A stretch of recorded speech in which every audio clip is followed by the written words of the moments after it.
Amici bellini, non ha senso aspettare oltre perché non credo ci saranno altre notizie che ci riguardano. Dobbiamo parlare perché purtroppo abbiamo avuto questa cioè, i dubbi di Spalletti. Cominciamo.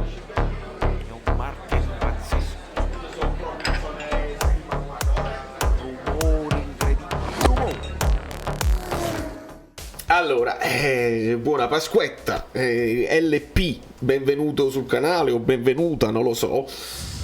Iscrivetevi al canale se siete capitati qui per caso e lasciate un like bene augurante in vista della partita di mercoledì. Domani possiamo immaginare la conferenza di Spalletti. Non so a che ora mi dovrò svegliare, ma voi sapete che mi sveglierò per ascoltarla con attenzione, perché dovrà arrivare la domanda sugli attaccanti, visto che ci fa sapere oggi il Napoli tramite il report ufficiale, il riportone, a chiusura di seduta, sviluppo di gioco su palle inattive, e questa è una cosa su cui poi torneremo dopo. Osimhen ha svolto lavoro individuale in campo e in palestra, Simeone ha fatto terapie, Raspadori ha svolto lavoro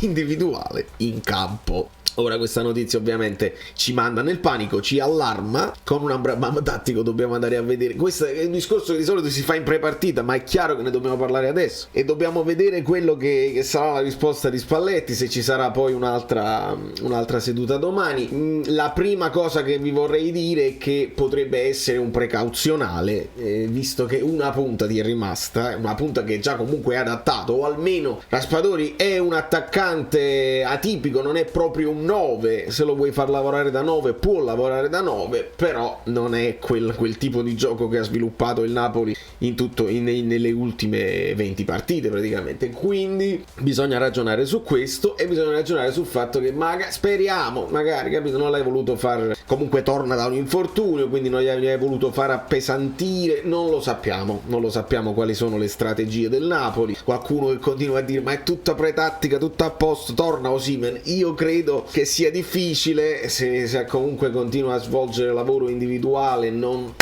va in contatto con i compagni nelle partitelle, la vedo dura. Simeone si conferma che insomma il fatto è abbastanza lungo, e quindi nelle varie ipotesi è chiaro, noi speriamo prima di tutto che Raspadori non abbia niente e che quindi possa essere regolarmente in campo, e questa dovrebbe essere l'idea base, senza stravolgere niente. Tutto si può fare, si può mettere Kvara prima punta, si può mettere Elmas, Raspadori, Lozano o anche Politano prima punta, tutto si può fare, e in un'idea di falso 9 che Spalletti conosce bene si può fare tutto. Però il Napoli ci ha lavorato poco, perché avendo il Napoli poi le 3 punte anche in allenamento, avrei fatto un'alternanza di questi qua e avrei fatto un altro tipo di lavoro. È difficile pensare che abbiano lavorato a lungo su situazioni di emergenza. Ci puoi mettere pure Ostigard prima punta lì per i colpi di testa, voglio dire, però non è una cosa ideale, specialmente in una partita di Champions contro una squadra forte come il Milan. Io insisto, sul fatto del DNA non significa niente. Il DNA non significa niente, perché poi nelle altre edizioni di Champions dove sono usciti prima o DNA non c'è sta solo DNA, non significa niente. Quello che significa è però lo stato di forma con cui si arriva a queste partite, e lo stato di forma più quella che è la situazione psicologica di una squadra che comunque ci ha battuto nettamente e che poi ha ritrovato delle difficoltà in campionato. Le ha ritrovate comunque con un grosso turnover, quindi si può immaginare che poi i titolari siano tutti ringalluzziti. Noi siamo quelli che possiamo dire. Idem il Napoli, insomma, che la botta l'ha presa, però poi si è ripreso almeno nel risultato, che poi non abbiamo giocato benissimo, ma il risultato lo sai che ti dà più freschezza nelle gambe, ti aiuta anche a recuperare più presto, e quindi abbiamo queste problematiche. Ora volevo andare anche nel profondo. Le vedete le D? le D sono le diffide, ecco, giocatori diffidati. Abbiamo diffidato Politano, abbiamo diffidato Kim e diffidato Juan Jesus. Questo significa significa che in caso di ammonizione si andrebbe a non poterli utilizzare nella partita di ritorno, che mi sembra evidente in questo momento diventa importantissima, perché nella partita di ritorno magari puoi sperare di aver recuperato Osimhen e lì poi devi dare tutto, il tutto per tutto, qualsiasi sarà il risultato dell'andata. Quindi l'idea, non credo assolutamente che Spalletti rinunci a Kim, non lo ha fatto in campionato quando hai tutto quel vantaggio con un Kim diffidato da tantissime giornate, non credo, anche stanco, non credo che ci rinuncerà nella partita di Champions, però teniamolo presente. Discorso che si può fare però su Politano, e qua possiamo poi allargare il discorso con un'altra cosa che non dice mai nessuno e su cui riflettevo adesso. Sono andato a rivedere anche le altre formazioni di Champions, molte le ha giocate Oliveira. Perché vi parlo di Oliveira? Perché Oliveira Mario Rui è un altro di quei ballottaggi classici, specialmente in Champions. Alcune le ha cominciate Mario Rui, quindi non tutte le ha fatte Oliveira, però io poi vorrei parlare proprio dei calci di punizione, perché se è vero che si dice abbiamo fatto le esercitazioni sui calci piazzati che possono essere un momento importantissimo, il Napoli non segna di calcio piazzato diretto, lo specialista non ce l'abbiamo, però su calcio d'angolo muovendo il pallone molto spesso abbiamo fatto gol, e quindi questa potrebbe essere una di quelle occasioni importanti, perché la Champions ti porta sempre a partite equilibrate, oddio, a meno che non vinci non dai 5 palloni 6 palloni all'Ajax, però di solito a questi livelli poi si arriva a partite equilibrate. Di conseguenza mi viene da pensare Meret, Di Lorenzo destro, Rachmani destro, Kim gioca a sinistra ma è destro, Oliveira e Mario Rui sono mancini, però Mario Rui ha quel cross, cioè noi con Lecce facciamo 3 punti perché il cross di Mario Rui è di una spettacolarità senza precedenti, perché lui proprio senza nemmeno controllarlo il pallone fa partire il tiro di prima che fa un giro pazzesco e mette poi in difficoltà Gallo e il portiere. Quindi devi pensare anche ai calci di punizione che potresti ottenere e avere la doppia opportunità, perché se poi hai solo un Zielinski che ho rimesso in campo sperando che sia in forma e che si sia riposato, chi va sul pallone quando c'è un calcio di punizione? Ci va Zielinski, ci va Elmas quando c'è Elmas, e in questo momento io Elmas non l'ho messo perché ti serve poi il jolly per cambiare la partita e fare qualcosa in più. Ogni tanto ci va Kvara, Kvara ci può andare, con la Georgia ci va, con la Georgia lui tira anche i calci d'angolo, però Kvara molto spesso finisce ai limiti dell'area per poi magari raccogliere un pallone sporco oppure ribattuto dagli avversari, e quindi lo raccoglie e poi lo smista. Ci può andare Raspadori sicuramente sui calci, quindi destro Lozano, sinistro Politano ci va sui calci di punizione per dare, o i calci d'angolo per dare la doppia, per non essere prevedibili,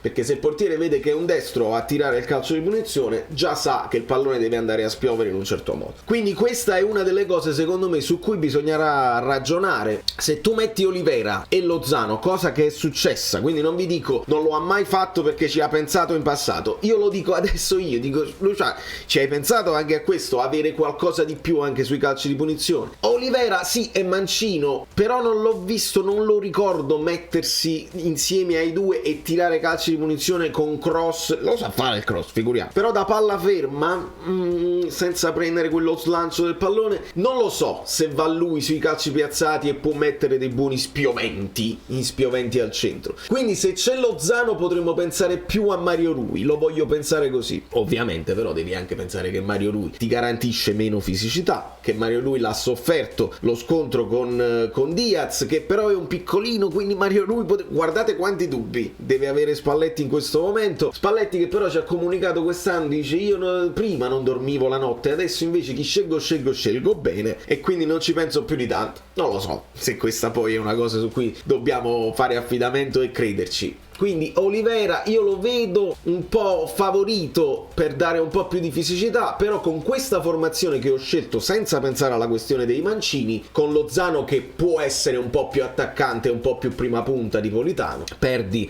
l'aiuto che sta dando Politano anche in difesa, però devi essere un po' pericoloso. Pensare anche a una partita dove il Napoli potrebbe voler attendere un pochino di più se il Milan ce lo fa fare, se il Milan prende il pallino e gioca, un po' di attesa e un po' di ripartenza, e nella ripartenza l'unico che ha lo strappo è Lozano, lo può fare benissimo Kvara, però senza Osi questa palla buttata in avanti significa una palla persa se la dai a Politano, probabilmente, perché ce l'ha sul breve, però poi sul lungo si deve fermare, deve aspettare l'arrivo dei compagni, mentre Lozano va, e Lozano lo aspettiamo anche essere decisivo in qualche partita, perché quest'anno poca roba. Quindi questi sono i dubbi. Raspadori speriamo comunque di recuperarlo. È chiaro, puoi sempre immaginare un Kvara qui. Raspadori può anche giocare sulla sinistra. Se vedi che Raspadori è troppo piccolino in mezzo ai difensori centrali e non prende un pallone, puoi anche decidere di spostarlo. Ci puoi mettere Elmas qui, ci puoi mettere Elmas qui, ci puoi mettere anche un Lozano qui che lo ha fatto nelle situazioni di emergenza, però il Napoli poi deve sviluppare il gioco in tutto altro modo. Quindi io non metto ancora Elmas tra i titolari, proprio per poi risolvere i dubbi finali che può avere Spalletti, o i rumori, o poi sviluppare nel momento in cui vedi la partita come si sta sviluppando, fase di studio nei primi 10 minuti, gli allenatori capiscono punti deboli e punti di forza della squadra in campo in quella giornata, e poi con Elmas puoi decidere dove ti serve di più il cambio di passo, e quindi lo puoi mettere a destra, puoi spostare anche Lozano a sinistra. Qui deve succedere la rumba, ragazzi, deve succedere quella rumba incredibile, e dobbiamo avere uno Zielinski in grande forma che possa legare il gioco e andare magari anche alla conclusione se succede poi la rumba dei giocatori che si incrociano e fanno perdere un pochino di riferimenti alla difesa, perché poi qua, lo sapete, ci sarà Teo Hernandez, dall'altra parte probabilmente Calabria, capiamo